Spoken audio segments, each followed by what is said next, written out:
নমস্কার, আমি অর্ধেন্দ্র চ্যাটার্জি। কাল রাতে আমরা পুরুলিয়াতে ট্রেন ধরেছি, চক্রধরপুর হাওড়া, এবং আজ সকালে কলকাতায় এই এখন আমি হোটেলে বসে আছি। তো আপনারা জানেন এখন আমি একটা এপিসোড শুরু করেছি, 3টে এপিসোড অলরেডি হয়ে গেছে, একটা সিরিজ, এটা আরও চলবে, অ্যাস্ট্রোলজি অন ডেলি লাইফ। আসলে এই ব্যাপারটা আমি কেন আপনাদের এটা বলতে চাইছি যে কাল আমরা যখন বাড়িতে বসে দেখছিলাম ট্রেনের টাইম, ট্রেন কখন আসবে, প্রচুর লেট দেখাচ্ছিল।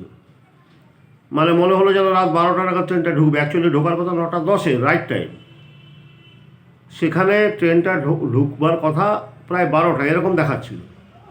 ঠিক আছে, আস্তে আস্তে আমরা কী করবো বুঝতে পারছিলাম না।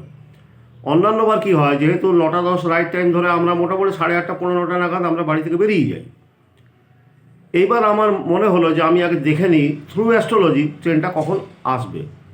আমার ক্যালকুলেশনে আমি পেলাম রাত 10:20 থেকে 27-এর মধ্যে আসবে।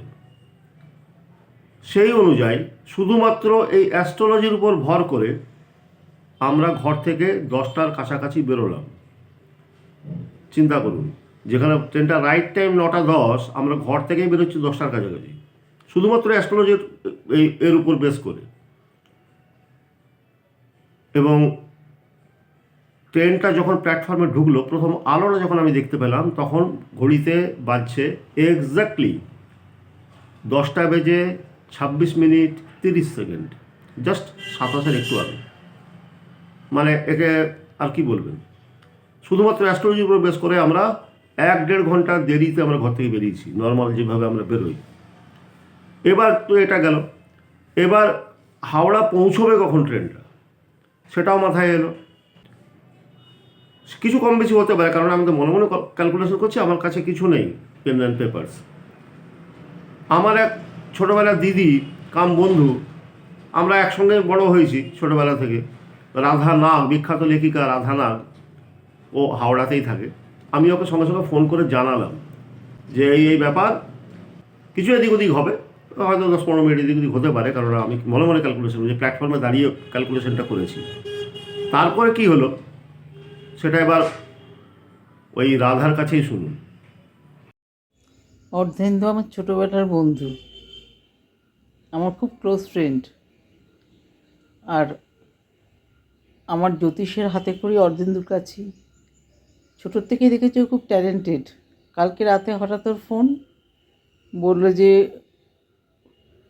ওরা পুরুলিয়া থেকে হাওড়া আসছে, হাওড়া চক্রধরপুর ট্রেনটা ধরবে বলে বাড়ি থেকে বেরিয়েছে সঠিক টাইমে 1.5 ঘন্টা পর। তার কারণটা কি না, ও ক্যালকুলেশন করে দেখেছে ট্রেন 1.5 ঘন্টা লেট থাকবে।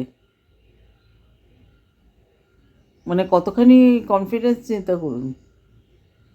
যাই হোক, তারপর তো ওরা ট্রেনে উঠে গেছে। ট্রেনে ওঠার পর আবার ক্যালকুলেট করে আমাকে জানিয়েছে যে সকাল 7:20 থেকে 7:30টার মধ্যে হাওড়া স্টেশনে পৌঁছবে ট্রেন। তারপর সকালে আমাকে মেসেজ করেছে যে ট্রেন 7:30টার মধ্যেই প্রায় হাওড়ায় ঢুকে গেছিলো, বাইরে আউটারে একটু দাঁড় করিয়ে রেখেছিল, তাই কয়েক মিনিট লেট হয়েছে। আসলে ট্রেনের মধ্যে তো নেট থাকে না, সেই জন্য অত অ্যাকুরেট হয়নি হিসাবটা। কিন্তু চিন্তা করুন কীভাবে আগের থেকে সব বলে দিতে পারে ও। আমিও জ্যোতিষের ভিডিওগুলো সব দেখি, অনেক কিছু জানতে পারি। আপনারাও দেখবেন, অনেক কিছু জানতে পারবেন, অনেক উপকার হবে।